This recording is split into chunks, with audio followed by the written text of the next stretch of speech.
اچھا، انڈیا کب آ رہے ہیں؟ جب انشاءاللہ ویزا ملے گا. یہ سوال جواب کا سیشن ہے، مسائل سیشن ہے، یا آپ لوگ صرف مسائل پوچھیں. آپ قرآن کی تفسیر کی کتاب کیوں نہیں لکھتے؟ دیکھیں وہ کام کرنا چاہیے جو دوسروں نے نہیں کیا.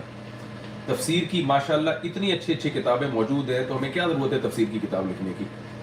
ہاں، ویڈیو تفسیر چونکہ موجود نہیں تھی، الحم سے لے کے والناس تک وہ بھی موجود تھیں، لیکن عوام کی مینٹیلٹی کے مطابق کہ جن کو صرف قرآن کی، جس میں صرف تفسیر ہو اور قرآن کی زبان میں سمجھ میں آئے، تو وہ تفسیر الحمدللہ میں نے 560 لیکچر 560 لیکچر میں نے ریکارڈ کر کے اپنے چینل مفتی طارق مسعود اسپیچز پہ ڈالے ہیں، کیونکہ یہ کام مجھے یوٹیوب پہ نظر نہیں آیا تھا، تو یہ کام میں نے کیا ہے. تو جو کام نہیں ہوا ہو وہ والا کام کرنا چاہیے. جو کام پہلے سے ہوا ہوا ہے تو اس کی کیا ضرورت ہے. اتنی مستند کتابیں تفسیر کی الحمدللہ موجود ہیں.